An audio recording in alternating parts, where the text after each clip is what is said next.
If you are new to the bassoon, there are 3 things that you have to learn before you even play a single note. And yes, maybe you could honk out a note without knowing these things, but you have to learn them eventually, and they're sort of the basis for how you learn all of the other things on bassoon. So learn these 3 things first before you get started really playing bassoon. If you're new here, my name is Dr. Natalie Law. I'm a professional bassoonist and teacher, and I love to help people feel confident on bassoon.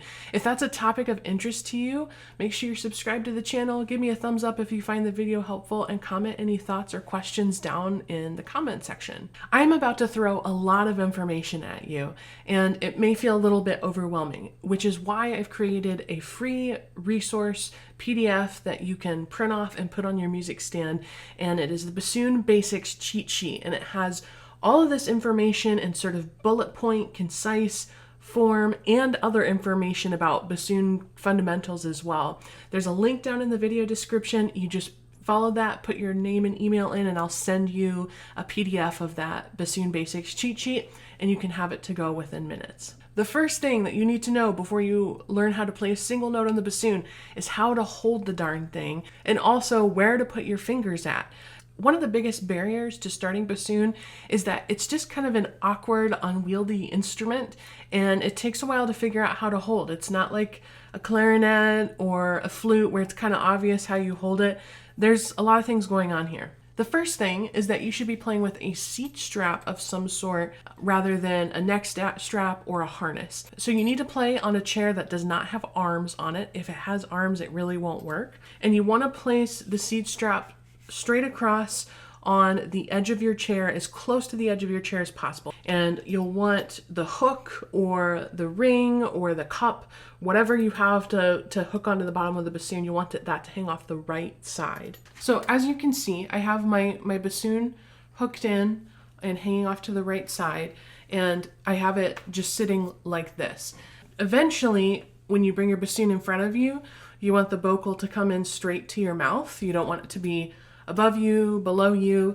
If it's not at the right height, then you take the other side of the seat strap and you pull it up, or you push it down, whatever you need to do to get the bassoon in the right spot so that the bocal, when it comes in and you're sitting in good straight forward posture, it's coming in straight to your mouth, so you don't have to like bend your head or do anything weird to play bassoon. So then, as you've just seen me do, after you have your bassoon set up like that, you bring it across your body, and again, you're not twisting your body in any way.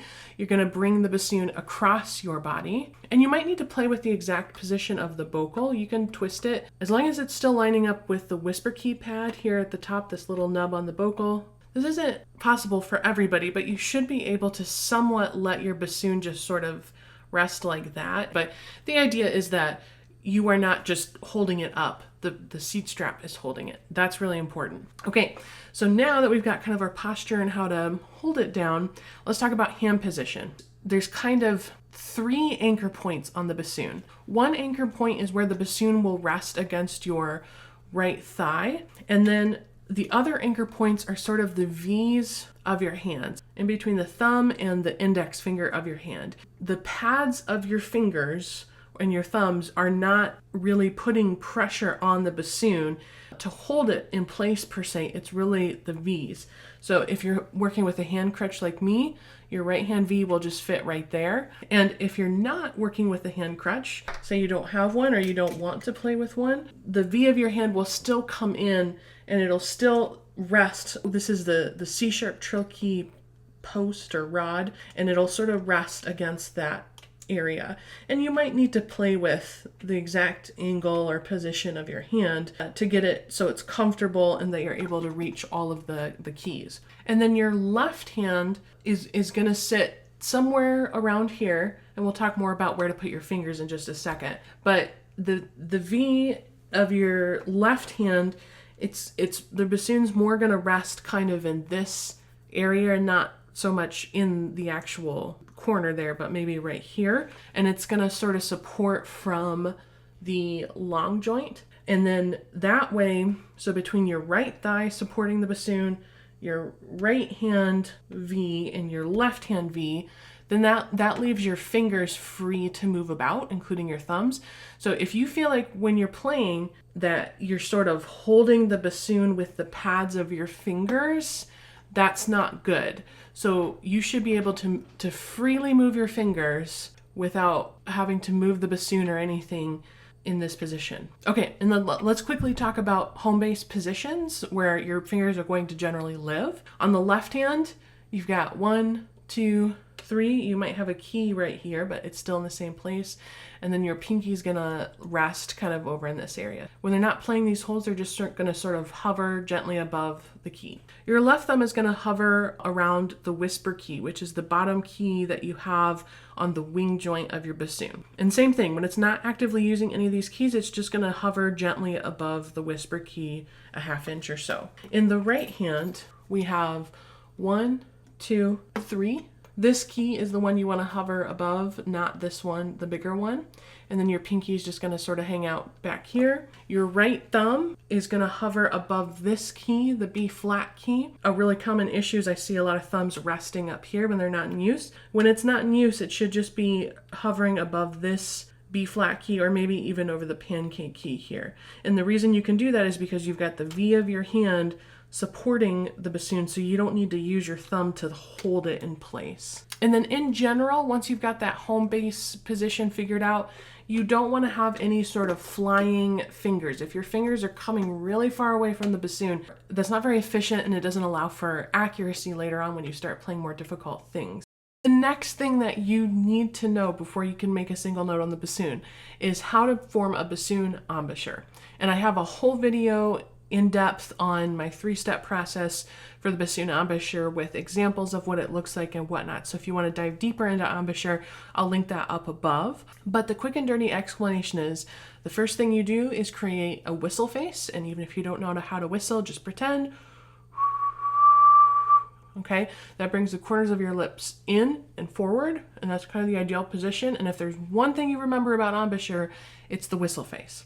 Okay, step 2 is to roll your bottom lip just slightly over your bottom teeth so that it supports the reed, so that your reed's not just sitting on your teeth, but it shouldn't be like totally rolled in so I can't see any sort of red of your lips. And step 3 is to create a little bit of an overbite. So if I look at your face from the side, your top lip is going to be just a little bit ahead of your bottom lip. Again, the most important thing is the whistle face, and using a mirror or taking a video of yourself can be really helpful to make sure that you're doing the right thing. And a lot of these tips will also be on that Bassoon Basics cheat sheet that I mentioned earlier as well. A common issue with embouchure is that rather than having that nice whistle face, students will have a really flat kind of horizontal embouchure and squeeze more top to bottom instead of side to side, which is what the whistle face allows you to do. In general, our tendency is to squeeze too much with the embouchure, and that effectively chokes off the sound of the reed. So a lot of times if you're having embouchure issues, that is the main issue, is you're just squeezing off the reed too much. And another common issue is to make sure that you're supporting the sound primarily with your air and not just with your embouchure. And that leads me right into the next point of the third thing that you must know to be able to play even a single note on the bassoon is how to breathe properly, because it is not the same as your everyday walking and talking breathing. It's a much deeper, much more controlled breath.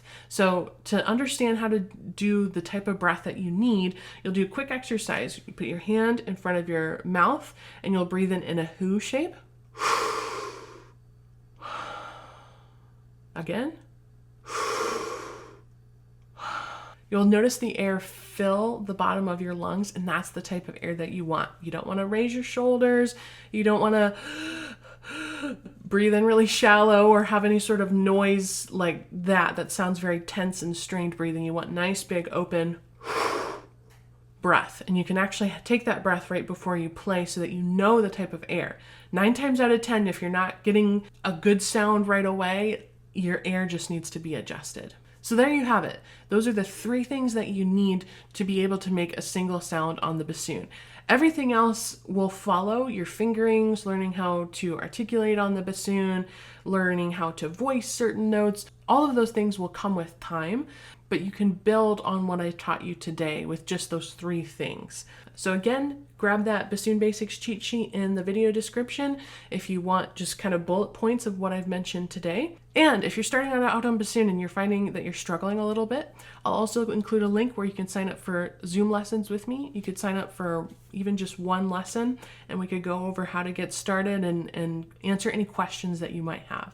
I hope this video was helpful for you, and if it was, make sure you give me a thumbs up and make sure you're subscribed to the channel. Let me know any questions or comments that you have down in the comment section. I'll see you next time.